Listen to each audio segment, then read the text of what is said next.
Evet Murat. Hocam takdim İstemedim. Hemen başlıyor muyuz? Tamam. Tamam başlayalım. Evet, bu sezon Kırım, İstanbul Kırım Derneği'nin toplantısının son toplantısı olacaktı ama bir toplantı daha var. Sezon sonu veya başlangıcı açış konuşmalarını gelenek olarak yapıyorduk. Uzun süre geçti. Yani uzun süreden kasıt çok da olaylar geçti. Ve bu olayların bizim genel bir analiz yöntemimiz vardı. Stratejik, ekonomik, politik, etnik olarak olayları, gelişen olayları aynı mercek altında görmek istiyorduk. İşte şimdi hepiniz hoş geldiniz. Konu Ukrayna ve Rusya savaşı, küresel konuda Türkiye'nin durumu, her şey var içinde. Aşağı yukarı 2 yıllık süreçten beri özetlemediğimiz ama şimdi özetlersek de kaybolacağız ama daha net bir konuyu konuşmak istiyoruz. O konuda şu, şimdi Ukrayna ile Kırım'ın işbirliği tarihsel bir işbirliğiydi ama Ukrayna'nın Kırım'ın gelişimine yıllar boyu hiçbir zaman sanıldığı gibi izin vermemişti. Diğer taraftan da Rusya'da tarih boyunca bütün ekonomik merkezlerin geçtiği Kırım'ın Tatarların, Türklerin elinde olmasını kabul edemiyordu. Ama bunu tersi Ukrayna'da bunu kabul ediyor mu sorusunu sorarsak Ukrayna'da kesinlikle kabul etmiyordu. Bu 1919 yılı Numan Çelebi Cihan ile Cafer Seyit Ahmet arasındaki tartışma ve birbirinden darılmalar bu Kırım'ı anlamak konusunda idi. Kırım'ı ne anlamda anlamak? Cafer Seyit Ahmet, Cafer Aga Kırım, Kırımlarındır sloganını, şiarını atıyordu 1917'de. Kırım, Kırımlarındır şiarı içinde bir dizi analizi gerektiriyor. Ama ona karşılık arkadaşı Numan Çelebi Cihan ise Kırım Tatarlarındır sloganını atıyor. Bu iki slogan arasındaki fark Ukrayna'nın Kırım'a bakışındaki Kırım'ı sahiplenmesinden kaynaklanan bir olaydı. Yani Kırım'da yaşayan Ukraynalılar da Kırım'ın sahibi olarak kendilerini görüyorlardı. Numan Çelebi Cihan da ise aynı daha evvel de Abdülreşit Mehdi Kırım Kırımlarıdır, Kırım toprakları diyen anlayışa sahiptiler. Hatta o arada işte Bolşevikler döneminde, Lenin döneminde Kırım Kırımlarındır diyen slogan eslinde Veli İbrahim Kırım'da bir cumhuriyet kurmuştur. Yani Çelebi Cihan'ın cumhuriyetten sonra Veli İbrahim'in cumhuriyeti kurulmuştu. Tabii daha sonra Stalin bütün onları tasfiye etti. Fakat bu denklem içinde devam edersek Kırım'da 4 tane cumhuriyet veya başbakanlık görev aldı. Bunlar tabii ki Wrangler dediğimiz Beyaz Ordu'nun adamları ile Bolşeviklerin savaşına göre sürekli Kolçak döneminde sürekli Kırım Almanların bir Bolşeviklerin bir Almanların eline geçmesiyle Almanların eline geçtiği dönemde kurulan Kırım Cumhuriyetleri veyahut da Kırım hükümetler söz konusuydu. Ondan sonra Veli İbrahim'le Bolşeviklerle beraber Veli İbrahim Kırım'da kalınca ve Kırım'dan kaçmayınca Kırım'da o dönemde Yahudiler Kırım'a işgal edilmek isteniyordu. Ama Veli İbrahim o zaman haber göndermişti Cafer Kırmer'e, Cafer Aga'ya. Yani Dobruca olan Kırımları Kırım'a getirin, Yahudiler gelmesin buraya diye. Ve o dönemde artık şeyde bile Numan Çelebi Cihan Kırım'da kalırken Cafer Seyit Ahmet Kırım'dan Türkiye'ye, önce Ukrayna'ya, oradan Türkiye'ye geçerek Kırım'ı terk etmişlerdi. Orada Kırım'ı terk eden ve etmeyen ikilem oluşturdu. Ve Kırım'ı terk etmeyenler belki öldüler ama Kırım'daki hareketi sürdürdüler. Ve bildiğimiz Bolşeviklerin ve Almanların İkinci Dünya Savaşı'ndan sonra Kırım'da bir grup partizanlarla beraber Almanlara karşı, Nazilere karşı savaşıyordu.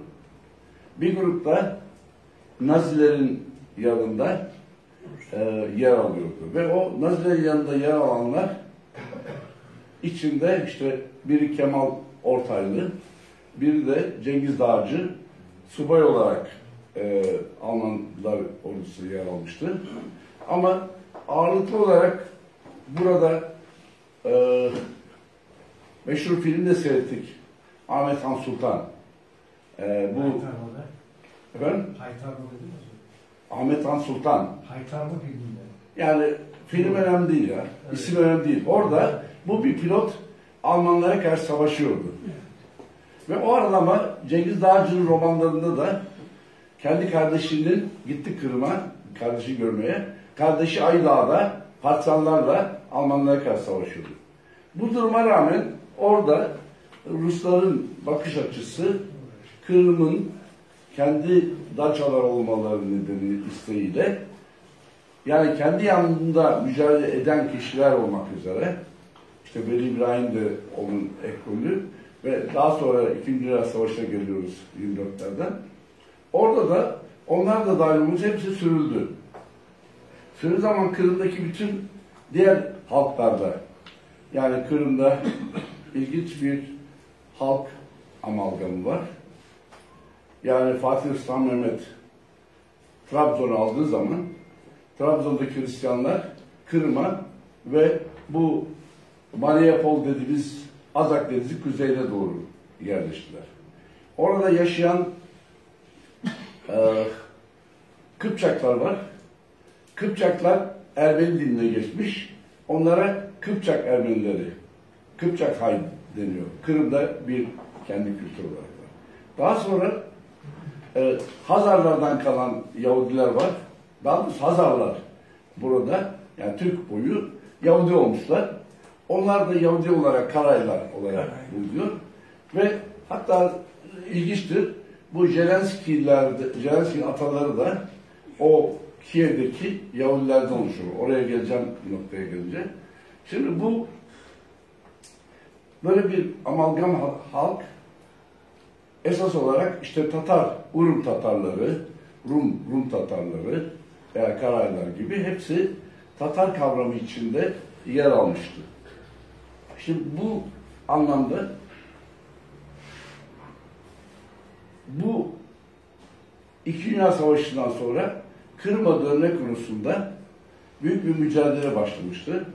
Mustafa Cemiller'in başkanlığında Kırım'a doğru geliyordu ama orada en çok direnenler de Ukraynalılardı. Ve Kırım'dakilerin evlerini yıkıyorlar, yerleşme izin vermiyorlar ve böyle bir tarihsel süreç yaşanmıştı. Bu sürece baktığımız zaman dönüş başladı ve dönüşten sonra yavaş yavaş orada işte bahçeler, evler yapılmaya başladığı noktada sonra Rusya'nın Ukrayna'ya verdiği Kırım'ı, Sivastopol'da ondaydı, geri almak için bir işgal yaptı. Ama ondan evvel zaten hep Kırım'da hani Rus paramiliterler söz konusuydu. İşte anneannem derdi, çizme giyiyordum, işte Kazak bol balam diyordu. Kazak lafı Müslüman Tatarlar için Rus anlamını görüyordu. Ama buradan gelince oradan gelen insanlardan, bu son savaştan gelenlere o Kozaklar, Kazaklar bizim kafir kardeşlerimiz diyorlar. Yani bu Kozak dediğimiz Zaporojye Kazakları, Don Kozakları Hristiyan oldular ama Atamanların yönetiminde esas olarak Kıpçaklardan oluşmuş bir gruptu. Onların bir grubu Macaristan'a gitti. Yani bu Cengiz döneminde. Macaristan'da da Hristiyan oldular ama saçları sakallarını uzatmıyorlardı. Yalnız bıyıkları uzatıyorlardı. Kafalarını tıraş ediyorlardı. Ve böyle bakın zaman bir etnik gelişme Hristiyanlık ile Müslümanlık veyahut da Şamanlık kalma üzerinde bir yapı oluşmuştur. Ama olaya baktığımız zaman bu son savaşı gelelim. Rusya bütün güçleriyle kuzeyden Belarus'tan Kiev'e doğru büyük bir tank konvoyu oluşturdu. Harkov'a geldi. Doğu tarafında ki alandan saldırı yaptı ve bu saldırılarda işte birçok kişi Rusya çok kısa sürede alacak diyordu generaller falan. Bizim orada anlattığımız yani Rusya'daki ordunun yapısı çok geri. Dev yapılar var ama teknik olarak çok geri. Ama buna karşılık füzeleri kullanan, Stinger ve diğer füzeleri kullanan Ukrayna'daki savaşçılar rahatlıkla kilometrelerce Rus tankını ortadan kaldırabiliyorlardı. Ve bu aşağı yukarı birkaç günde biter denilen savaş herhalde birkaç yıl daha sürecek gibi. Peki burada olay bizden ağırlıklı olarak Kırım'ın işgali üzere Mustafa Cemilev'in Ukrayna'ya Kiev'e gitmesi ve Kiev'de artık bir Ukrayna kimliğine dönüşmesi de bizim bir kimlik sapması haline döndü. Yani kendilerini artık Tatar ve Kırımlı olmaktan çok Ukrayna vatandaşı, Ukraynalı gibi, Ukraynalı Kırım Tatar vatandaşı gibi görme eğilimi oldu. Ve bu aslında büyük bir asimilasyon yaratıyordu. Kız Eurovision'da birinci oldu. Adı da işte Kırım türküsünü söyleyerek ama Tatarca konuşmuyor. Kendini saf temiz Ukraynalı gibi görüyor. Bu anlayış ister istemez egemenleştirmeye başladı. Rusların olayında ise yani Rus kimdir diye sorduğumuz zaman Rus'u bulmakta çok zorlanıyoruz. O meşhur her Rus yıkarsan içine Tatar çıkar noktasına baktığın zaman gerçekten de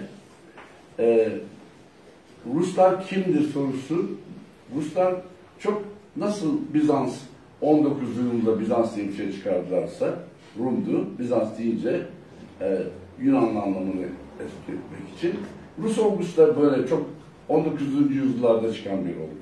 Onda ve bütün tarihi atlaslarda Moskova. Peki Moskova nedir diye baktığımız zaman biraz oraya gelelim. Batu Han büyük seferini yaptığı zaman büyük seferinde önce Kiev'e girdiler. Kiev'de bu İsveçlilerden kalma İsveçli olan belki ilk Rus denilecek kesim, gene Rus ismi belirgin değil orada. O İsveçli, Hazarlı ve Kıpçaklardan oluşmuş bir ordusu vardı. O orduyla Cengiz'in iki komutanı, ona iki köpeği diyorlar. Köpek deyince biz kızıyoruz, orada ise büyük bir şeref. Çebe Noyan, öbürü de Sabutay. Bunlar savaşırken Kıpçaklar onların yanına geldi ama bir tarafta Ukrayna dediğimiz Kiev'in yanına gitti. Daha sonra ileride Macaristan'a gidecekler. Romanya'ya, Basarabia'ya gibi. Ve o Kiev'i yerle bir ettiği zaman bizim o bölgede güç olan, askeri ve politik güç olan bölge Kiev'di. Kiev bir tek tarihte. Ondan sonra Almanlar gelse de yerle bir edemediler. Şimdi hani Ruslar Kiev alır diyordu. Kiev alınan bir şehir değil. orada bu Hazarlardan kalma Yahudilerin çok kahraman bir savunması var. Göktürklerin Batı kolundaki bir kabile, uzun hikaye girersek bir Kobrat, Han Kobrat batıya geliyor, Kozan'a gidiyor ve orada bu grubu Çebe'ye saldırdıkları için ilk büyük akın Kazan'la başladı. Kazan'ı yerle bir ettiler. Kazan'dan yanlış binalardan kömür bile bulunması zor. Ama 1240'ta Kazan kömür haline döndü. Altınordu Hanlığı'na bağlı bir knez olarak çıktı ortaya. Ve bu noktada Moskovalılar gelişirken, yani daha evvel zayıf olan bir grup, Han'a biat ederek Han adına vergi toplama, baskak, damga, defter. Bizim bu defter derler şeye,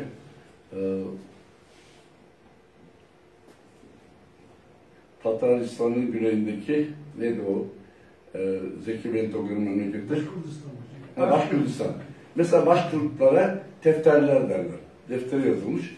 Aslında orada da herkesi deftere yazıyor.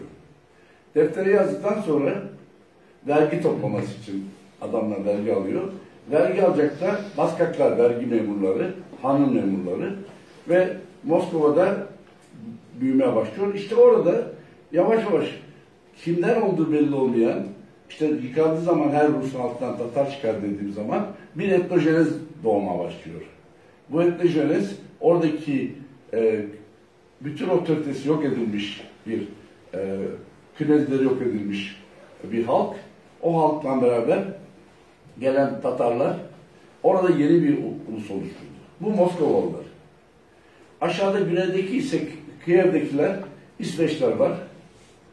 O İsveç'ten sonra burada Hazarların üzerine gelmişti o İsveçliler. Varekler diyorlar. Orada Kıpçaklar da var. Onlar Kiev Knezliği ortadan kaldırdıktan sonra orada bir otorite kalmadı. Ve daha sonra işte bu 3 tane ırmak var. Şimdi oralara girerken 3 ırmak. Biri kuzeye doğru giden, bugün Volga diyor, İtil ırmağı. Öbürü Dinyeper Özlü ırmağı. O ırmakların kuzeyindeki kesim Kazan ve o Moskova'ya kadar gidiyor ırmak. Devam zaman. Yani Moskova'dan çıkarsan bir kayıktan gelip Hazar Denizi'ne kadar geliyorsun ve oraya o boyunca bir şey oluşturuyorsun. Etnik kimlik. Güneydeki bölgede ise Kırım'dan çıkar veya Kırım'a geliyor. Kiev'e kadar giden o ırmak üzerindeki ırmağın üzerinde de bir halk oluşuyor. O Kıpçaklar ile Tatarların, Nogayların karışmasından bir halk olarak son yıllara kadar çıkıyor. Bu halka Hristiyan olursa Kozak diyoruz, kafir. Normal kalırsa Nogay diyoruz. Kırım'a gelirse Müslüman diyorlar. Müslüman oldu deniyor. Hocam normalden kalışı anlamadım ben. He? Normal kalışı anlamadım. Ya normal kalış... Seküler. Seküler değil. Onların dini ne? Göktengri. Tengri. Yani işte o şaman. Şam. Nogayların en Müslümanı bile Kırımlar cenebet Nogaylar diyor. Hayır, bir şey demiyorum. Gökten dilinde şey yapıyor. Ve bu anlamda bak zaman o bölgedeki Bozkır hayatının Yedisan Nogayları o bölgenin gerçek efendileri. İçine Kıpçaklar da katılmış. Diğer taraftan yani bir sürü kabileler var onların. Biri şeyde batıda yani Edige'nin ismiyle anılıyor ama onlar evvel Mamay Mirza, Nogay Mirza diye Bozkır'daki yaşayan kabileler halindeki bu oranın halkı Nogay olarak isimlendiriliyor. Ve onlar daha da öteye giderek Nogayların olduğu Nogay avlularına gidersen bakıyorsun eski Türklerden kalma kabileler var. Nayman var, Kerey var, Mangıt var. Daha sonra gidersek Kamplı var. Kamplı gibi. Hepsi o kabileler şeydedir. Batı Kazakistan'daki küçük cüz hep Nogay. Ve Nogay dediğinde oranın bu halkı Cengiz Han'la gelenler o soylu, ak, ne derler, altın uruk diyorlar onlara. Cengiz'in soyundan gelen kabileler var. Kıyatlar. Yani orada gerisi karışacağız ama Cengiz soyundan gelen kabileler ile burada halkın oluşturduğu bir yapı var. Ama bu halk sürekli Cengiz'in soyundan gelen kabilelerle aralarında sorun var. Yani Kırım'ın yöneticilerle Nogayların savaşları, Nogayların kuzeydeki Altınordu ile savaşları, o bölgenin halkı olması anlamında. Orada neyi altını çiziyorum? O büyük taşlar halinde kafalar bulunan adamlar aşağı yukarı Kafkasya'da da Balbalların kafaları aynı hem Kumanların, Kıpçakların, Nogayların ve Kozakların ataları biçimde. Şimdi bakıyoruz bu savaşa geldiği zaman şurada biraz da gösterebiliriz. Başa gelsek, şöyle görelim. Bak. Başa mı gidiyor hocam? Şurada bir görüntüyü alalım. Evet, yok birinci, bu kalsın madem, ona bakalım. Baştan mı başlayalım? İlk demin gösterdiğine gel. Demin o duran güzeldi onu. Evet. Bakın şimdi burada görebiliyor musunuz? Şurası Hazar. Burası Akdeniz. Buraya Osmanlı vermişler ama burası olduğu gibi İlhanlılar. Sonra şurası son zamanda Akkoyunlular gelmiş. Burada bizim Nogaylar. Burada bahsettiğimiz diğer şeyler Altınordu'nun parçalanmış biçimi. Bir sonrakine geçelim. Orada gördüklerimize göre konuşuruz. Evet, şimdi buradan devam edelim. Şimdi Rusya büyük bir gövde sonra Ukrayna'yı değil ancak Kırım'ın tarihsel coğrafi alanında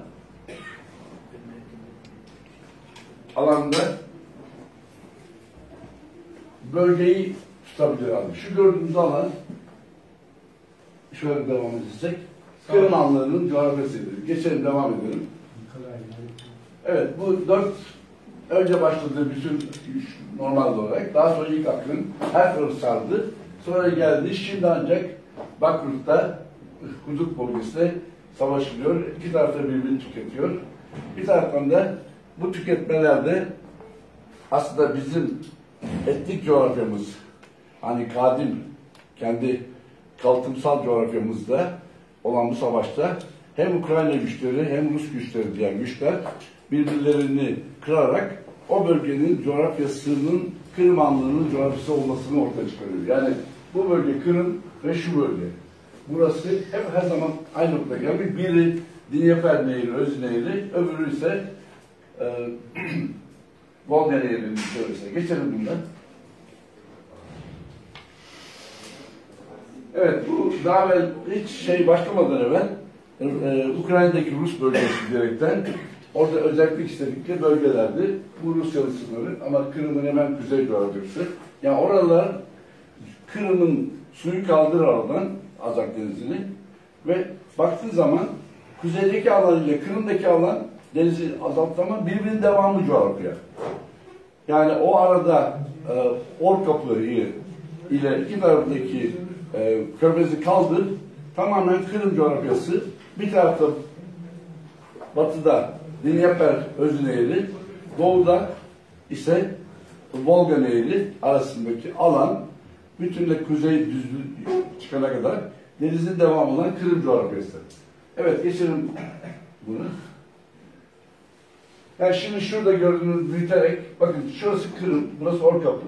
Şu bölge Kırım'ın suyunun da geldiği, Kırım'ın ırmağının da geldiği ve burası da Volga'nın olduğu kesim bir alan.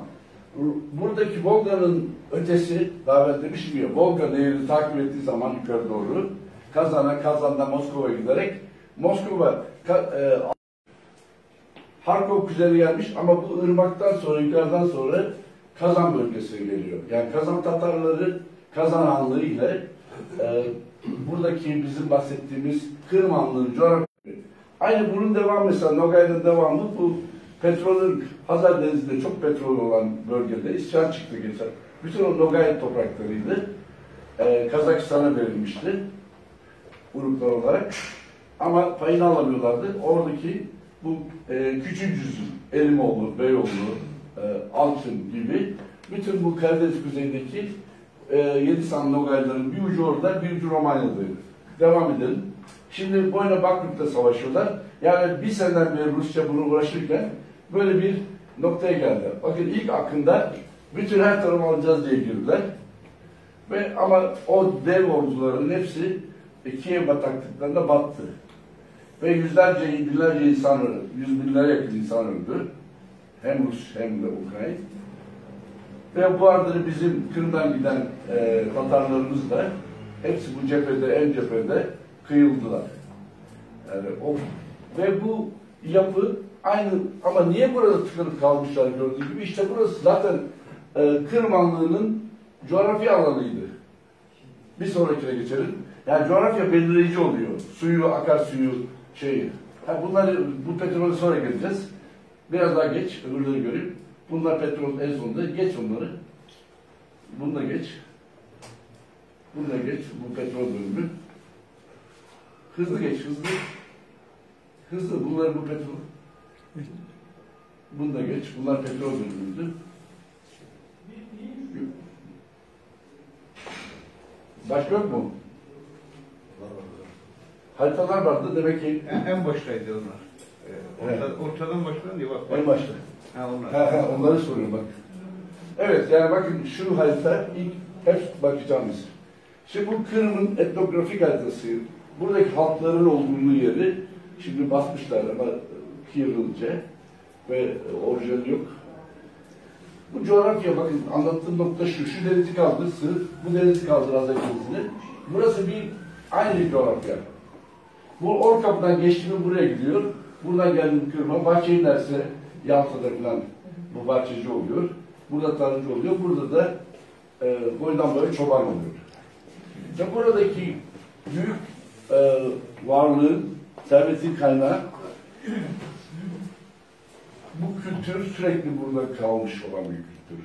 Niye dersen çok büyük bir kaynağa sahipler. Yani Donetsk'te maden var, şu var, bu var ama şimdi Kırmanlı Moskova ile anlaştığı zaman akın yapmayacağız diyor.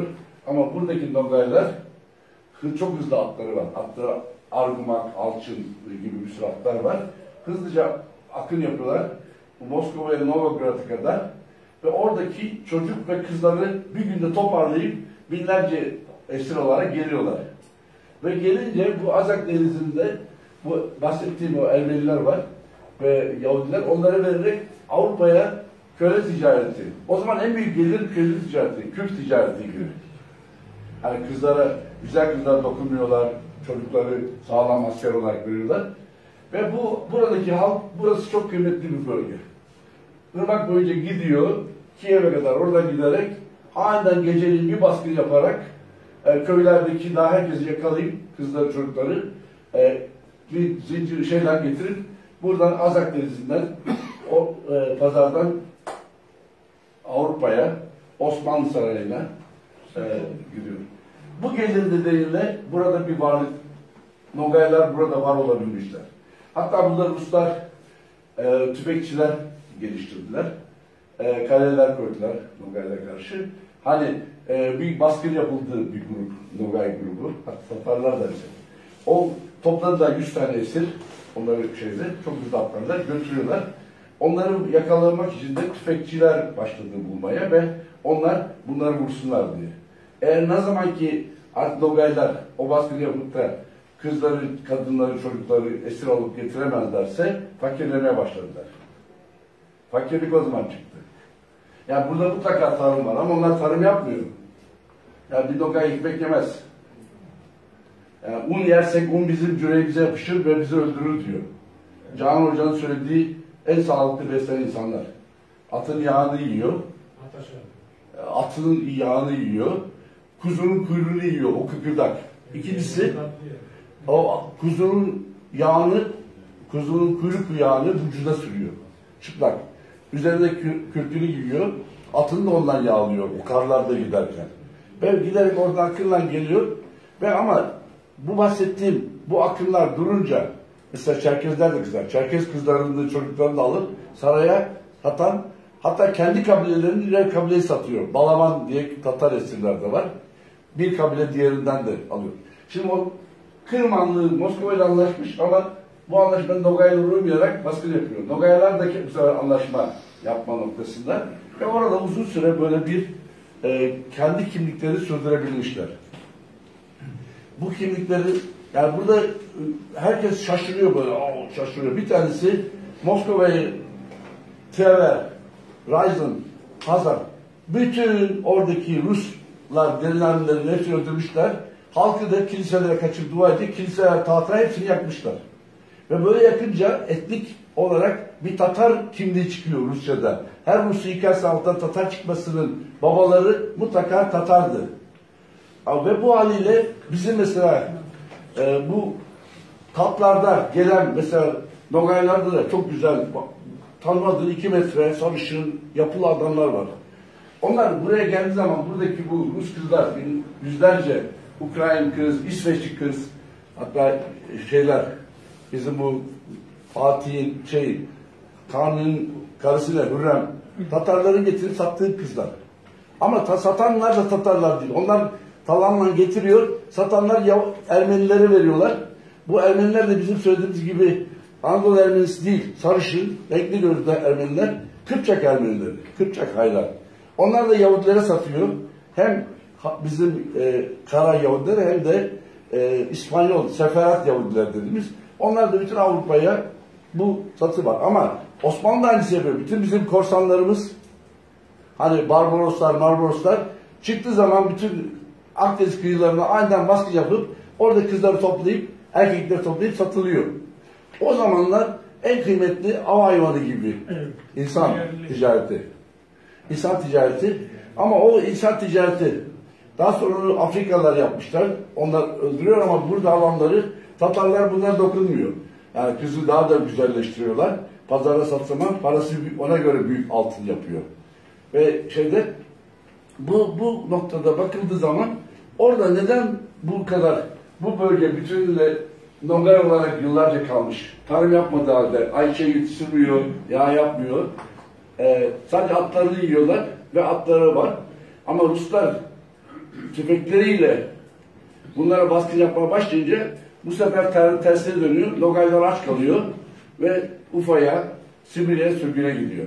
Büyük Nogay kütleri deniyor. Kırım'da bu yapı içinde zaman zaman Nogayları kızıyor. Yani benim barış yaptım Moskova'yla diyor. Ama bu dönemde bakıldığında giderek oradan baktığında şimdi biz hani sarışın uzun boylu yeşil gözlü kızları Ukraynalıları beğeniyoruz. Ama Nogaylar beğenmiyor. Onlardan çıkan çocukları da kaydetmiyorlar kıymet. Yani asıl yani o çocuklar kendi çocukları gibi değil. Han da yapmıyorlar. Mesela Rus Han diye bir han var. Altınordu'da. Sarışın Ruslara benziyor diye kıymeti yok.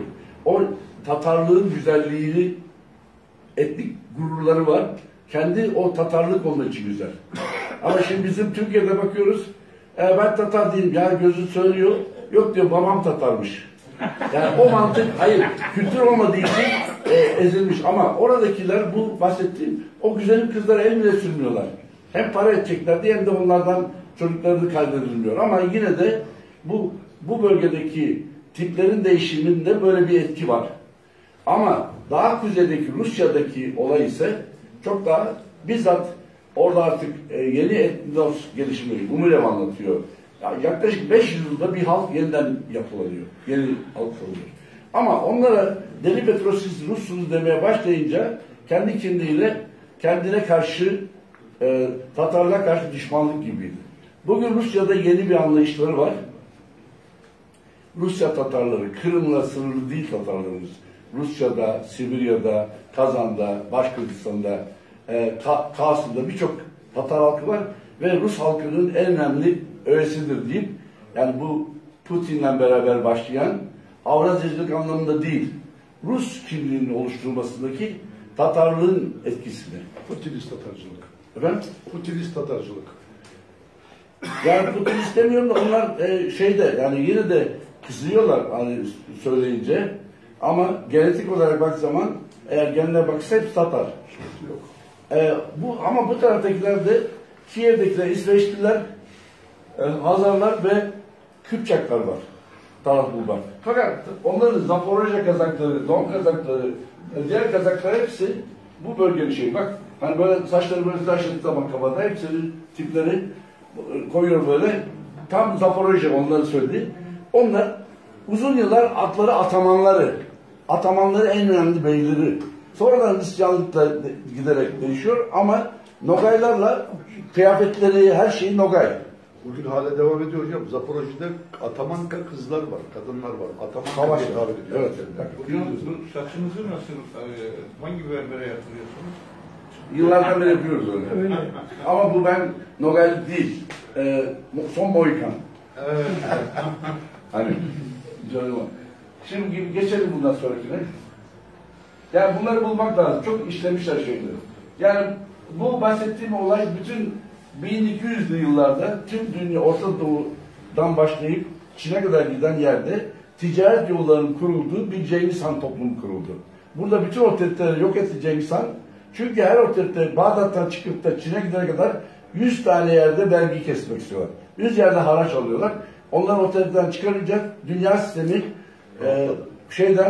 Venedik'ten Çin'e kadar giden sistem gelişti. Ve orada bu vergilerle külçe külçe altınlar gidiyor.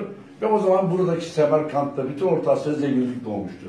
Ama bu bizim bu bahsettiğimiz bölgede, demin anlattığım olay, bu alay esnasında bütünüyle Anadolu, İranlılar, burada işte Altın Ordu ve geçelim bunu. Bakın burada da baktığım zaman, şimdi geldik biraz daha ileride, tüfek çıktı. Artık rahat rahat çocukları ve şeyler. Mesela esirliği söylüyor. Kıpçaklardan çok ünlü esirler var. En büyük kahraman, Mısır'ın kahramanı, Baybars. Ondan sonra mesela şeyler var. Bütün Kıpçak, şeydeki Memlük Çerkezleri. Hepsi bu köle olarak insan ticaretine satın almış. Oradan geliyor. Kayıt Bay. Şimdi burada bakıyorsunuz, burası Polonya. Yani Kiev, o zaman adı Litvanya. Burası bakın bizim Kırım Hanlığı'nın alanı. Yukarıda da Moskova alanı. Moskova alanı Kazan Hanlığı'nın alanıydı. Yani şu ırmak, Volga ırmağının alanı. Fakat bütün şimdi savaş bu noktada, burası Osmanlı'nın egemen olduğu bildiği yer. Fakat bizim alanımızda bugün savaş orada oluyor ve bütün iki tarafta kırılıyor ve giderek orada kimliğini bulmaya başlayacaklar. Mariupol'da bütün o Trabzon'dan giden Hristiyanlar, şimdi onunla Yunan diyor hiç ilgisi yok ama Hristiyanlar hepsini yıktılar diyor Mariupol. Mari Deniz Pol şehri. Öbür tarafta Azak Denizi'ne. Bakın buradan buraya gelmişler. Kırım'da da aynı şey var. Ama bizim bu bahsettiğimiz alan böyle bir etnik kimlik var. O kimlik kendisini dönüştürmek çabası var. Ama bu savaş onların orijinini çıkarmaya başladı. Devam edelim. Evet, yani bu bizim Altınordu dediğimiz yer. Bugün Kazakistan, Özbekistan ve Rusya'nın bu kesimi hepsi Altınordu'nun alanı. Yani bu başkan da bir ara Altınordu bayrağını görüyordu. Gerçekten gurur duyacağımız yer. Ama herkes, Ruslar da bu Altınordu'ya çok düşman. Çünkü Kazak ayırmak istiyor, Kırgız ayırıyor. Ama Altınordu bunun büyüğü. Burası Şeyban Han. Yani Batu'nun kardeşi Şeyban'a vermişler, Sibirya. Burası Belkebe Batu. Burası orada verilmiş. Burası Batu'nun yeri. Ve bu bölgede bahsettiğimiz yerler bütünüyle yeni bir etnos oluşturuyor. Hepsi aynı dili konuşuyor. Yani buradan başlayarak buraya kadar gidiyor. Hatta ben depremde de anlattım. Mesela Orta Asya'nın depremine nasıl bakıyor? Diyor ki, cer eke, çatıncardı, tav su oylattı. Yani yer tanrı toprağı yardı, su ve karıştı birbirine. Depremlere fay kırılınca içeriden sular çıkıyor, vadi açılıyor. Ve orada oturup seyretti onu. Ve orada otlar çıktı. Otları, yumuşak toprağı otlar, sıcak sulu ve atları büyüttüler, çocukları büyüttüler. Oradan ulus oldular. Şimdi ama öbür tarafta ise Suriye'den başlayıp güneye kadar, Kıbrıs'a kadar giden hep bu fay hattının üzerinde şehir kurdular. Mesela Davut şehir kurdu, Süleyman yıkıldı. Cereke'nin karnını çatının üzerine kurarsan yıkılıyor dedim. Ama burada bizim Amik Ovası'nın üzerine kurarsan batacak, yere gidecek.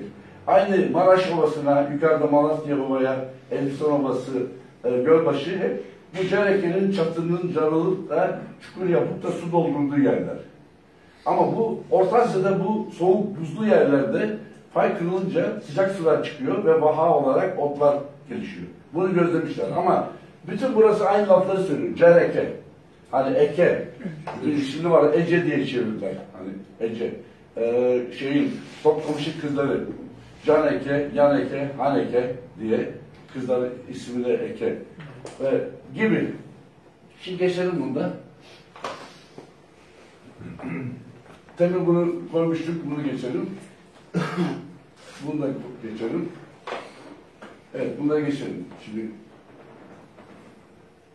Şimdi kapat bir ara, devam edeceğiz. Şimdi bu etnik meseleye, savaş meselesine baktığı zaman savaşın yapısı, yani kaba Rus tanklarıyla kütlesel işgale karşı çok çevik ve nokta vuran silahlarla bütün Rus tankını 50 kilometre tankları yok ettiler. Bütün bizim bu generallerimiz bir günde biter, 2 günde biter. Ben o zaman yazı yazdım. Burada çok ileri bir bilgisayarla nokta kestiriyorlar. Adam uçuyor Ukrayna'dan. Neydi o? Alan Max mı? Ve bütün noktaları bildiriyor. Sen de oradan eğer telefonu ve iyi kullanıyorsan ayarlıyorsun ve javelini veya da stringer atıyorsun, vuruyorsun. Ve böyle de mezarlığa döndü. Rus tank mezarlığı. Bir orduyu kaybetti. Ama buradaki bu farklılığı görememekten kaynaklı. Ama bu noktada nedir? Biz şimdi bizimkiler de orada savaştılar, o gitti. Ama söylemek istediğim benim şu. Ruslarla Ukraynalılar, bunu söylüyorum, savaşsınlar bu arada. Ve bu bizim alandaki yıllarca bize, Ukrayna bu alana sahip çıkıyor. Öbürü de Ruslar da çıkıyor. Oysa ki orasının gerçek noktası belki de gerçek sahibi biziz. yani o bölge orada yaşayanlar. Biz bırakıp gelmişik orayı. Evet. Yani tamam bir yapayım. Şimdi peki bu Rusya ile Ukrayna savaşı meselesi çıkmadan evvel burada Cevap Başkan çağırmış 3-4 tane anlattı. Kaya gazı Rusya ile Amerika'nın savaşı, Amerikan kaya gazıyla Rus doğal gazının savaşı olacak diye. O zaman ne kaya gazı biliniyor ne gaz biliniyor. Ve bu anlamda bakın zaman gerçekten bu Amerikan kaya gazı bu fiyatlar artınca en büyük rezerve sahip oldu ve onu satması gerekiyor. Onun için de Rusya'nın borularının uçması lazım. Hani kuzeyden. Ve bunun için de Avrupalı da Rus'un böyle işgal ettirilmesi ve korkması gerekiyor. Şimdi bakıyorsun, takip ettim o dönemi. Ya bu deli, bunak, ayakta yürüyemeyen bir adam diyorlar. İstihar diyor Biden'a. Biden nokta nokta nereden saldıracak, nereden gidiyor, kaç tankı var, proje açıklıyor. Herkes de gülüyor falan. Sonra mecburen aynı yerde saldırı yapıldı. Ama o da ona yıllarca onun yapacağı saldırılara göre hangi noktadan vuracaklar, nasıl vuracaklar, kimler vuracak, hangi uzmanları getirmişler, hepsini vurdular. Kuşavlar gibi. Evet. Ve bu birinci, daha sonra Suriye'den çekildiler, oradan her yerden, Libya'dan. Yine de böyle bir nokta geldi. Fakat benim söylediğim şövalist değil ama temel ilk geldiğim gibi Numan Çelebi Cihan 1917'de Kırım Tatarlarındır diyor. Cafer Seyit Ahmet Kırımlarındır diyor. Kırımlarındır diyor. Bu denklem içinde baktığı zaman Ukraynalı dediğinde Ukraynalılar bizim demeye geliyor. Rus anneannem söylediği gibi Kazak bomba falan dediği, Kazak dediğinde Rus'a diyor. Halbuki o aynı o Hristiyan olmuş anlamında kafir Nogaylar, Kazaklar. Ve burada bu çatışmalar noktasında iki tarafta kıymada kırılmış gibi kırılınca Rusya'nın da sürgüsü düştü. Ukrayna'da eski şeyi kalmadı. Daha evvelden hani bir ordusunu kaybetti. Daha sonra herkes askere yazmaya başladı. Ve bizim de buradan giden ne kadar oradaki Tatarlar nasıl kıyıldı, ne oldu bilemiyoruz. Ama mutlaka cepheye verildiği zaman önden, arka tarafta komutanlar ve o ilk saldıranlar gidiyor. Yani. Bu şeye benziyor, Kurt saldırısına. En zayıf Kurtlar en önde. İki tarafta, Cengiz Han da saldırısı öyle. İki taraf arkada biraz daha kuvvetli, en arkada en kuvvetli ve merkez kanatlarda. İlk kırılacak olan eldekiler. Ve o noktada o zaten o kırılsın diye gönderiyor. Kırılsın diye değil de yapısı öyle ve arkadan kuvvetli olanla karşı tarafı yapıyor. Burada da bizimkiler Mariupol'da şimdi saldırıyorlar şeye doğru. Odessa'ya. Ama Odessa'nın ismi de yani uydurma bir isim geldiği zaman. O batıdaki Nogalların alanı. Şimdi petrolün bu noktalara baktığımız zaman kuzeydeki Kuzey Denizi'ndeki boru hatlarını vurdular. Ama geçen hafta da o haritaları bir göstersek bu petrolle ilgili olanlar. Şeyi açayım ben. Bu arkadaşın yetişmez. Yok, onu demiyorum. Şeyi açalım. Yok, onu açmayın.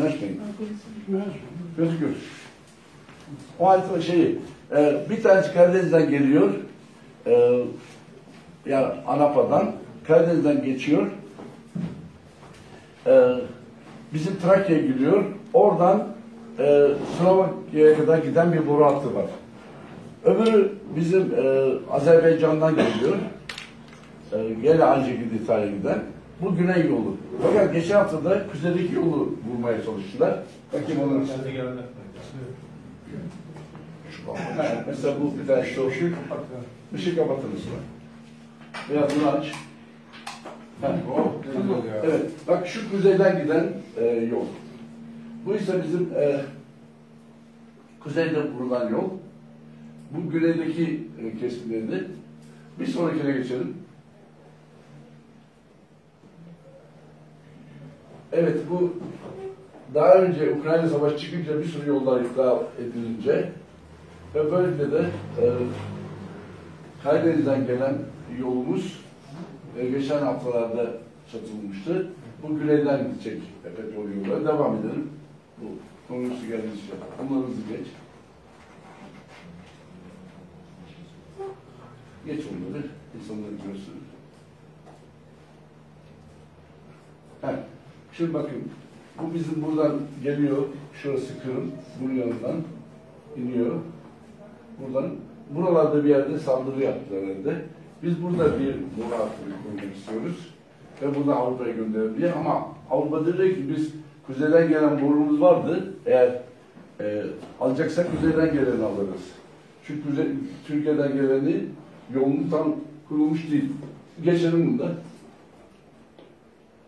Şimdi kaya gazı Amerika'dan o kadar çok kaya gazı geliyor ve bütün bu limanlarda 1 litresi 600 sıvı halde olan ama gaza döndüğü zaman 600 kat artan gazlarla taşınıyor. Yani 250 bin tonluk gemiler geliyor. 150 milyon metreküpe dönüşen gaz üretiyorlar. Ve bunlar Amerika'dan gelip Avrupa'ya satıyor ama Rusya yolu kesmeden evvel bunları hesaplıyor. Ve böylece de Yunanistan'da da 2 tane Dede Ağaç'ta Mısır'dan gelen gaz için yer yaptılar. Dede Ağaç'ta ve o Dede Ağaç'ta da korumalar sürekli bu gaz sistemi için bizimkiler de kuzeyden geliyor ve böyle bir çatışmanın içinde. Devam edelim. Evet, yani bizim bahsettiğimiz yol bak buradan geliyor Rusya'dan. Anadolu'dan buradan geliyor. Buradan Bulgaristan'a, buradan Slovanya'ya kadar giden bir yolumuz var. Öbürü güneyden gelerek yani Azerbaycan'dan gene gelip böyle giden bir iki boru hattı. Ama yani Avrupa'da gittiği yer neticesi sınırlı kalıyor. Kuzeyden gelenin boru hattı kesildi ve bu kaya gazıyla bunu idare etmek istiyorlar. 350 tane gemi 250 tonluk geldiği zaman 400 tane Almanya'nın Rusya'dan aldığı gazı sağlamış oluyor. Ama o gazı hemen sıvı altında gaza çevirecek mekanizmaları yok. Geçelim bir sonraki. Bakın bunu çok detaylı attım. Karadeniz şurası böyle beyaz gözüküyor. Şuradan geliyor, veriyorlar Kırım'ın yanından, Anapa'dan. Buradan geçiyor. Oradan sonra bak burada bir istasyon. Buradan Bulgaristan'a gidiyor. Oradan Sırbistan'a, Sırbistan'dan Slovakya'ya, Avusturya'ya kadar giden bir hat var. İşte o hattı nedeniyle Putin'le Erdoğan arasında bir doğal dostluk oluyor. Putin kanal olarak bunu kullanmak durumunda. Biz de, o boyutuyla böyle bir gaz bizim ülkemizden geçmesi de bir avantaj veriyor. Geçelim. Ya bu da bizim eğer niye Libya'da biz varız ve Libya'da ne oluyor diye bakınca asıl petrollerin olduğu yer Basra Körfezi'nden çıkıp da gelip de İsrail'in oradan, Mısır'dan bütünüyle Avrupa'ya da giden en kısa yolda bir gaz var. Bizim kuzeyden ne haber Türkiye'nin kesik damarları diye anlatılmış yolda giden gazları, damarları kestiler. Rojava diyerekten, Gürcistan diyerekten bütün o gaz hatlarının yolunu kestiler. Ama böyle bir yol var. O da biz bu Libya'da Türkiye ondan istemiyor. Mısır niye Türkiye ile arası bozuk? Türkiye'nin burada olmasını, Rusya'nın burada olmasını istemiyor Avrupa. Buradan Libya'dan geçsin diye. Libya'daki hikayelerin aslında sebebi buydu. Devam edelim. Yani burada da çatışma bölgeleri onun için almıştım. Bakın başladı Polo'yla bu cepheden buradan geliyor. Türkiye'nin güneyinde çatışma, Libya'da çatışma var. Burada bir çatışma var. Şimdi bu çatışmalara rağmen yepyeni bir olay oldu stratejik olarak. Çin, Suudi Arabistan ve İran birbirleriyle kenetlendiler, Bolton'a oluşturdular. Böyle olunca Çin'in petrol ihtiyacını Suudi Arabistan'dan alır, gazını Katar ve İran'dan alır ve o zaman Rusya'nın gazını ve petrol ihtiyacı yok. Rusya'nın gazını zaten Çin'e kadar götüremiyorlar. Boru hatları sert. Kuzeyden gemilerle gidiyorlar, Kuzey Denizi'nden. Ama esas olarak bu işbirliği İran'la Çin, İran'la Suudi Arabistan, İran'la Suriye işbirliği Türkiye'nin karşısına yepyeni bir eksen çıkardı. Mesela bu PKK'nın varlığı, güneydeki ismini söyleyeyim, Özgür Suriye Ordusu PYD, İran'dan İsrail'e gidecek yolu Amerika orada PKK adına tutuyor. Yani İran İsrail'e gidemesin diye. Ama İran Türkiye'ye kızarak Suriye'den çıkın Türkiye diyor konuşmak için. Türk askeri çıksın. Ne yapacak? İran girecek. İran'ın derdi ne? İran boru hatlarını Akdeniz'den Suriye üzerinden götürecek. Evet. Ve Çin de bunlara çağır tutuyor. Mısır'la da şey yaparken. Bu boyutuyla baktığı zaman biri cepheler, bak bu benim çizdiğim boru hattındaki çalışmalar. Biri kuzeyden gelen, biri de bu Afganistan. Ama şimdi Çin, Afganistan'ı, İran'ı ve Irak, Suriye'yi aldığı zaman Şii Hilali artı Çin ve Arap Birliği çıktı ortaya. Hiç tam tersi hani Şiilerle Sünniler birbirine düşman iken şimdi ekonomi çıkarıyor ve bir de arada Çin'e girdi. Çin, Fars ve Arap işbirliği biçimine döndü. Türkiye karşı. O noktada Rusya ve Türkiye birbirine yakınlaşmak durumunda kalıyor. Ve Amerika da bu noktada işte Tayyip Erdoğan'a tebrik üzere tebrik yapıyor. O yüzden eskiden PYD yaptığı yardımdan çekebilir. Çünkü İran ve Çin'in Suriye'de durdurulması anlamında. Biz burada ilk Rusya şeye indiği zaman bu Laskiye'ye bir konuşma yapmıştık burada. Demiştik ki Rusya ile Amerika arasında bonapartist bir politika Türkiye. Yani bonapartist politika iki dev çarpışırken orada daha zayıf olanın çıkması. Şimdi Sinan Ogan'ın çıkıp da Ümit Özdağ'la beraber hem CHP'ye hem de AKP'ye Türkçülüğü empoze edebilme, onlara Türkçü dedirtme imkanı kazanması gibi. Marjinal etkisi. Evet, bunu da geçelim. Bunlar Ukrayna'daki niye anlatmıştım? Ukrayna'daki en önemli gaz yatağı, bu gene bizim bu iki ırmağın arasında Donetsk havzasında. Burada hem petrol hem gaz. Geç onu, çay gazı. Yani bu gördüğünüz gibi şu havza, Donetsk havzası. Yani bu daha savaş olmadı evvel. O bizim kitapta anlattığımız burada kaya gazı işletmek istiyor Amerikalılar. Rusya da buna karşı çıkıyordu. İşte bunlar için buraya geçiş var. Devam edelim. Rusya'nın ana gazları, biz burada gene konuştuk. Rusya'da gaz yok, petrol yok. Tatarların gazları ve petrolleri var. Burası Ural Dağları'nın ve Sibirya'da Yamal bölgesi. Tamamen Sibirya Tatarları ve Kazan Tatarları bölgesi. Rusya'da bir gaz yok, öbür tarafta yok. Bu bölge Tatar gazları, petrolleri üzerine egemenlik nedeniyle Kazakistan'a serbestlik veriyor. Özbekistan'a, oraya buraya, ama Tataristan'a gelince serbestlik yok. Arkasındaki hikaye bu. Nasıl İngilizler Türkiye'ye bıraktı ama Irak'ı vermiyor. Irak'ı vermiyor. Oradaki petrol olması nedeniyle. Ama bu noktada Kazan Tatarları da çok da aktif değiller hocam. He? Kazan Tatarları da bu noktada çok da böyle iştahlı, agresif değildir. Çok rahatladılar. Bir ara çok mücadele edildiler. Ekonomik olarak İyi de rahatlayınca- Kazan'ın bağımsızlığını isteyin diye herkes söylüyorlardı. Kendileri anlattığım hikayede Rus oldular. Veya Ruslar Tatar oldular. Zaten aynılar onlar. Ramzan Kadyrov modelinin bir önceki aşaması. O biraz Benzer. Çerkezler hep kendi Çeçenler koruyor. Hayır, sistemin içerisinde Anladın ama ben onu demiyorum. Etnik olarak çoğu Kazanlı biz Rusuz demeye başladık. Evet. Ruslar da onlar sarı ve Türklerle aynı ırklar aslında karışıyorlar. Ama Hristiyan olması, Müslüman olması ayrıldığı gibi, ama Hristiyan olanlar birinci kreşin, ikinci kreşin, üçüncü kreşin, nedir bunlar? Kreşin Rusça, Hristiyan olursan köylü oluyorsun insan. Ve buradaki beyler de diyor ki büyük toprak sahiplerine, orada Tatarlığın egemen kırılınca, artık silahların toplar olmaya başlayınca, kreşin olursan toprağın sende olur. Hristiyan olursan toprağın beyliği kalır. Büyük o beyler, büyük hani Rus beyleri hepsi kreşin. Yani Tatar. Ama Hristiyan olmuş. İkinci dönemde kreşin, üçüncü dönemde orman çalıştırma işleri başladı. Bu sefer kölecilik başladı bütün bu bölgede. Bütün Başkurt ve Tatarlardan köle yaparak orman işçisi yaptılar. O orman niye lazım?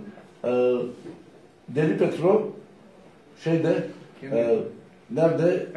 Amsterdam'da, Anvers'te büyük direkler var. Kolik olmayan direkler. Gemiler oradan geliyor. İkincisi bal mumu. O bölgede bal mumu yapıyorlar. Üçüncüsü de keten. 3 tane sattığı mal var. Burası hep bu Tatarların alanı. Daha sonra şimdi petrol ve gaz oldu. Yine Tatarların alanı. Ve bu anlamda onlar diyor ki işte biz Rus ve Tatarız, aynıyız. Yani aynı Rus milletiyiz. Hatta o yeni tezleri Kırım Tatarları, Kazan Tatarları, Sibirya Tatarları, Tatarları, Astragan Tatarları Rus milletinin en ayrılmaz, en temel öğesidir Tatarlar. Yapı taşıdır diyorlar. Buraya getiriyorlar bu tezi. Mesela Ufa'da Rusça bilmek büyük bir marifet. Aileler kendi ana dillerini öğretiyorlar, Rusçayı öğretiyorlar. İşte o üniversiteye giriyor, işe giriyor, bilmem ne gibi. Evet, geçelim bundan. Bakın bunlar ne biliyor musunuz, böyle füze gibi gidiyor. Amerika'dan, burası Miami Körfezi, burada kaya gazı gemileri sürekli gidiyor Avrupa'ya, oraya sürekli kaya gazı taşınıyor. Yani bir gemide 150 milyon varillik gaz gidiyor. Yani 350 tanesi yaklaşık veya 500 tanesi bütün bu 100 milyar varillik 100 milyar metreküp gazı oluşturuyor. Devam edelim. Evet, aynı gelmiş. Şimdi özetlersek, burası önemli. Ukrayna ile Rusya çok kanlı bir savaş oldu. Ve Rusya bir günde alacağını zannettiği yeri çok taviz vererek büyük fedakarlıklar derken halkının büyük bölümünün ölümüne sebep oldu, kaybına sebep oldu. Ukrayna da çok kahramanca bir savaştı. Ukrayna niye çok kahraman Kiev? Barbarossa operasyonu diye büyük bir operasyon var. Naziler Rusya'yı, Bolşevikleri, Rusya'yı, Sovyetleri işgal edecekler. Güney operasyonu yaptığı zaman Nikita Khrushchev Güney Cephesi Komutanı. Ve çok kısa sürede bütün o Ukraynalılar Kafkasya'da gelen Kırım zapt ettiler. Kiev'e giremediler. Eylül ayına kadar sürdü. Kiev'de günlerce çatıştılar Kiev'ler. Ve Kiev'den sonra teslim o zaman Eylül ayında 20 bin tane Yahudi'yi uçundan atarak taradılar. Bunların bir tanesi de canlı kalanların biri de Zelenski'nin dedesi. Ama bu dediler İsrailli Yahudiler değil. Bizim bahsettiğimiz gibi Karay, Hazar Yahudileri. Yani esas olarak Türklerin bir bölümü ama Hazarlar olarak ayrı bir kütahyamış. Ama o kahramanlıkları buradan gelen, inatçı ve kahramanlıkları geliyor. Ve bizi ama Batu geldiği zaman Ukrayna'yı yerle bir etmiş, hiçbir şey bırakmamış. Ayakta kalan tek bir kilise bırakmamış. Yukarıda da öyle. Ve ondan sonra yeniden bir inşa başlamış. 1200'den sonra Rusya'da insan etnisi oluşmaya başlamış. Ve bu etnide uzun yıllar güneydeki Nogayların baskısıyla Kazan'dan değil, Nogaylar hep gelip baskın yapacak diye Ruslar hep korku içinde geceleri saklanıyorlar, bakıyorlar. Onların sessiz çok hızlı atları var. Sessiz gidiyorlar, köyün etrafı sarıyorlar. Doğarken evlere basıyorlar, kızları çocukları saklanmadan yakalıyorlar. Eğer haber alırsa gelecek Tatarlar diye hepsi ormanda saklanıyorlar. O zaman da ticaret yapamaz hale geliyorlar. Bu o dönemin bütün Osmanlı'nın da korsanlarının Avrupa'da yaptığı bir hikayeydi. Ama benim anlatmak istediğim o şey değil. Nogay bölgesindeki o kimliği koruyabilip gelmesi bu zenginliğe bağlıydı. Ama zıttına ise onlar kıyımlar, kutlar başladığı zaman da artık orada tarım değil, işte bu akınlardan para da gelmeye gidiyor. Mesela Cengiz Han döneminde de Semerkant ve oraları varlık içinde yüzüyor. Ama ne zaman artık ticaret yolları Orta Asya'dan geçip, Semerkant'tan geçip Çin'e gitmiyor, denizlerden gidiyorsa oralarda bu fakirlemeye başlıyorlar. Bütünleri gerilemeye başlıyor. Evet, bu savaşın etkisi nedeniyle bizim coğrafyada yani Kırım Hanlığı'nın devamı olan bölge sürekli savaşılıyor. O coğrafya olarak çıkıyor iki ırmak arasında. Burada ne olur? Mesela ne Ukrayna'dan tavır, bir grup Ukrayna milliyetçisi gibi Tatarlar da Ukrayna'nın vatandaşları, biz Kırım Ukraynalıyız söylemi var.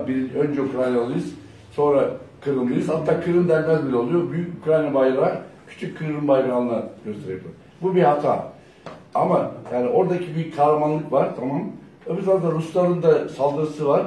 Ama bu Ruslara da verilen cevap onların bütün o burulu büyüklüğünü kırdı.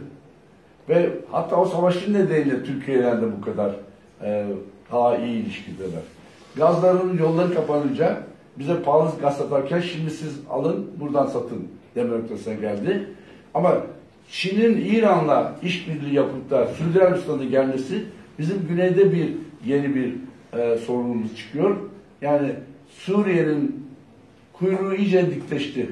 Çünkü İran o İran Şiili, Çin var ve Suudi Arabistan da onlara kapılınca Arap, Acem ve Çinli'nin beraberliği, işbirliği bizi güneyden çeviriyordu. Ve bu arada Rusya bu durumda Türkiye ile işbirliği yapmak durumunda kalıyor. PKK bile o anlamda Amerika PKK'yı gücünü çekiyor, yani PYD'den benim görüşüme göre. Ve bu hatta seçimde bile PYD'nin bu oy kaybetmesinin arkasındaki sebeplerden biri. Ve böylelikle de Çin'in, Arabistan'ın ve İran'ın, Suriye'nin, Kuzey Afrika'nın da Çin'in böyle yayılmasının nedeni ana ticaret yolunu oradan getirme planı Amerika'yı, Rusya'yı ve Türkiye'yi birbirine yakınlaştırma noktasına geldi. Bu perspektifte bakmamız gerekiyor olaya. Ve bu savaş bize bu bölgeyi yeniden okumamıza yol açan bir durum oldu. Teşekkür ederiz dinlediğiniz için.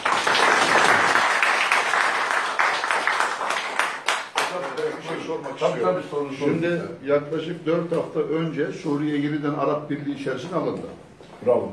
Bahsettiğiniz Çin, İran, Suudi Arabistan anlaşmasıyla birlikte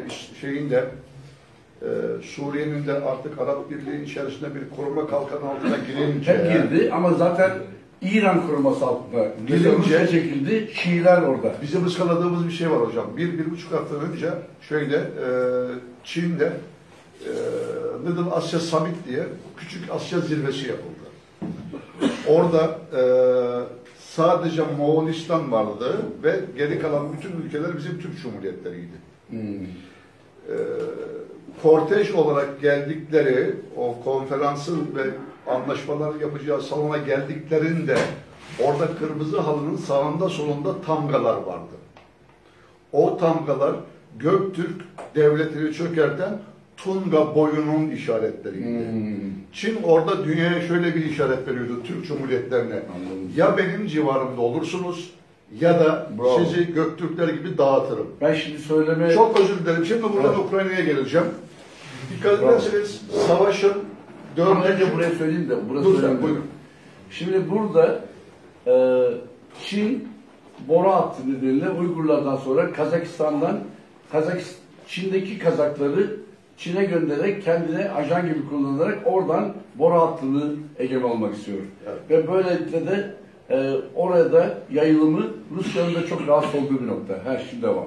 Şimdi bir de savaştan sonra ben aslında buna savaş olarak bakmıyorum. Bu vekaletli dişmesi gibi görünüyor. Zelenski'nin şahsında. 4-5 ay sonra o şiddeti düştükten sonra savaşı anlamaya çalışmaya çalışırken Ben sizi tanımıyorum ama Metin Aras, ben emekli inşaat mühendisiyim. tamam. Zelenski şöyle enteresan bir laf etti. Bu Rusya ile Ukrayna'nın savaşı değil. Hazarya'nın ayak sesleri. Değil. Hazarya'nın ayak sesleri. Doğru. Çok iddialı bir laf etti ama tam da o günlerde İsrail'de müthiş bir Türkçülük başladı. Evet. Karabağ Savaşı'nda Azerbaycan bayrakları, İsrail bayrakları yan yana, Bozkurt işareti yapan, artık İsrail'in nüfusunun %40'ı Hazar Türkleri diye bir Türkçü söylem başladı. Bir taraftan Çin oradan, bir taraftan yukarıdan. Bunu biz nasıl okumalıyız hocam? Ben Kırım'a gittim. Celal Başkan götürmüştü. Oradaki Yahudiler sen mutlaka Yahudisin, burnun diyorlar. Yani şey de yaparak. Bizi bizden çok sahipleniyorlar. He. Burada da vardı, bizim bir tane şey vardı. Uzun Nogay Levent, bir de uzun boylu adı neydi Celal Başkan, o uzun çocuğun. O da baktım sonra kaybolmuştu. Hani ulusalcı. Bir Yahudi çocuklar geziyorlar burada, İsrailli. Şeyde. Yani oradan böyle Kırım'da ve bu bölgede Evet. neydi adı? Zafer. Zafer. Yani Zafer Nokay. Şeyde. Sonra baktım ben hani o artık o eski çizgilere gitti. Eskiden bütün şeylerde bağırırdı. Hani Kırım gösterilerinde. Sonra bir daha gelmez oldu. Neyse o işin esprisi ama dediği gibi ben bilmiyorum onu. Hazar emin olabilir miyim? Hazar sesi diye emin olabilir miyim buna dediğine? Yani sen Kur'an'la duydun veya Okudum, okumaları böyle. Anladım. Ben ufak tefek Rusça okuyup yazamıyorum. Ha, Basını takip ediyorum. Bizim şeyde paşa vardı, Erdoğan Karakuş. O da diyordu yani burası Hazarlar falan diye. Hazarlar oradaydı. Oraya Vikingler işgal etti. Ama yanlarında da Miltan gücüyle askerleri Kıpçaklardı. Monomot ve şey var ya bizim Igor. Gözyaşı şişkası. Igor. Ondan sonra onlar hep İsveçli bir kabile. İlk din şeyde. Burkiye'de şeyde. Siyah Sol, Igor, bir tane daha var. Bunlar İsveç'ten gelen Varekler. Ama Hazarlar'dan egemen olmuşlar. Fakat halkı da savaştığı yer Kıpçaklar. Çebe geldiği zaman bu Kalka diye bir yer var. Gene o bizim ırmaklarda Kalka Irmak. Onun önünde Ukraynalar veyahut da o dönem Kievler savaşırken orada dedi ki siz dedi bizdensiniz niye onların işine falan bir kısmı geldi. Sonra geri döndüler.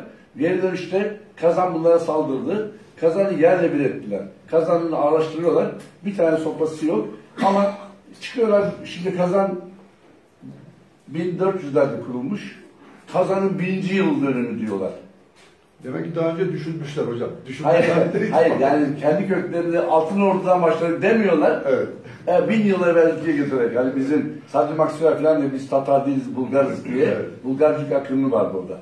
O Hazarlık meselesi ilginç tabii, evet. Hayır bu romantik bir tavır gibi görünmüyor bana. Sanki birilerinin de o ateşi içerisinde çekmeye çalışıyorlar. Belki İsrail orada çok korudu onları. Yani İsrail Baviyer diye bir bölge var. O kurşuna dizilmiş bütün Tatar şeylerin Yahudilerin heykeli var. Bombalandığı zaman sakın oraya bombalarsanız duman ederiz falan diye Putin'e hakikaten öyle bir şey yaptılar. Bilgisayarlarıyla yok ederiz gibi. Ve bir daha hiç bombalamadılar o Babiyer'i. Bir şey var. Orası da işte o bahsettiğim 20.000 Yahudi Kiev'de teslim olmayınca, daha da Yahudi demeyeyim, Kievliler hepsini Almanlar herkes Yahudi diyor. Kurşuna dizip uçurunu aşağı attıkça tarıyorlar. Attıkça tarıyorlar. İçinde böyle kalmış bir tanesi. O da Benim babam dedi, öyle bir hikaye vardı. Yani bana faşist dedikleri zaman ben de nasıl faşist olurum ben böyle bir diye. Bu Hazar meselesi ilginçti. Teşekkür ederim katkılarına. Başka? Bir şey Buyurun. soracağım ben.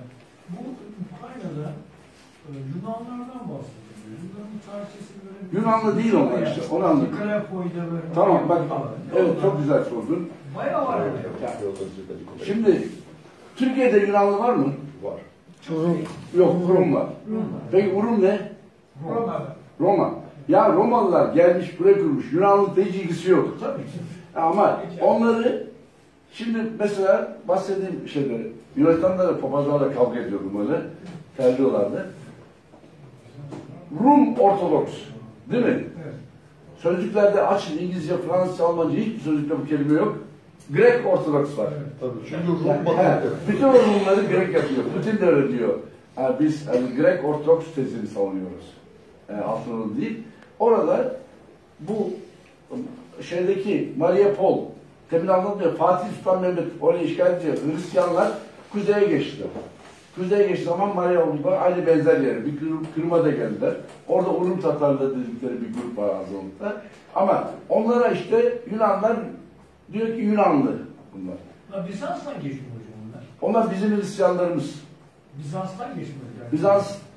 Bizans hikaye bir şey. Bizans'ı aynı Ruslar gibi çok sonra tarihsel olarak uydurulan bir kavram.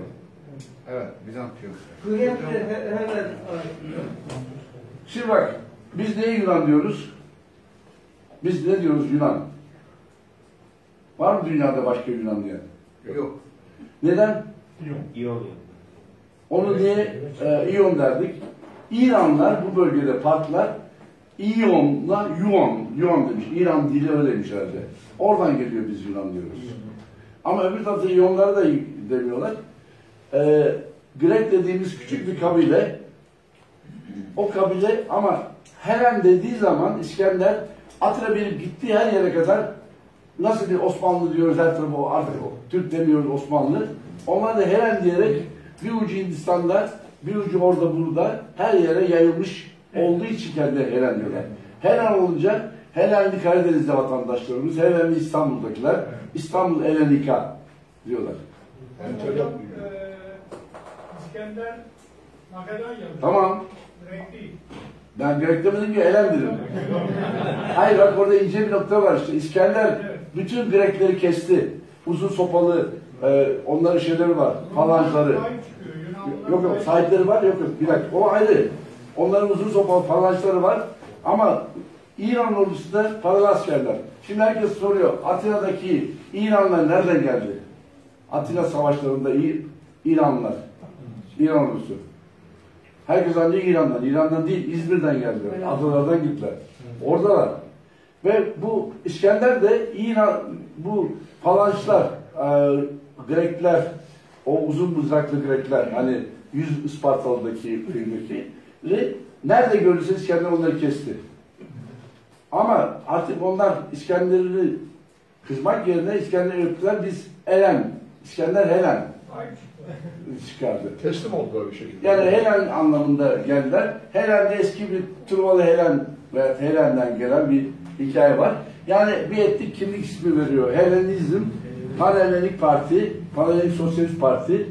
Bir ucu burada, bir ucu Afganistan'da kadar bir Turan haritaları var. Evet, evet hocam. Hocam, Romalıların arasında bir bağ var mı? Ya orası var ama Romanya o bölgede tam Katolik konuşan bir dil. İşte Romanya etrafına baktığınız zaman hepsi Ortodoks. Ama işte orada Romalılara kalması. Onlar ama şimdi yanlış bir şey var. Romalıların farklı. Yanlış bir şey var. Roman bilmeyen ansiklopediler de yazmışlar. Çingene'den gelmişler. Hani Çingene kendini Roman diyor ya. Romanya Çingene değil. Onlar Romalı olarak kendini görüyor. Evet. Evet. Hocam Buyurun siz de. Hocam ben 3 konu üzerinde durmak istiyorum. Biliyorsun 1905'te Rus-Japon Savaşı, Tarsus Savaşı dönüyor. büyük ölçüde büyük Tatar soykırım oldu. O savaşa gönderip bir şey yapıldı. Şimdi de Rus ordusunda herhalde Kafkasya Müslümanları ve Tatar Müslümanlar yapacaklar. Arkadaşlar bu soykırım nereye kadar? Yani yukarıda konuşuyoruz ama. Bir ikincisi de hocam depremle ilgili. Bu Ya şimdi onlar çok güzel. Şimdi artık insanlar konuşmaya başladı. Saat oldu mu? Saat kaç? Yukarı çıkalım, başkanı görelim. Başkan burada. Evet.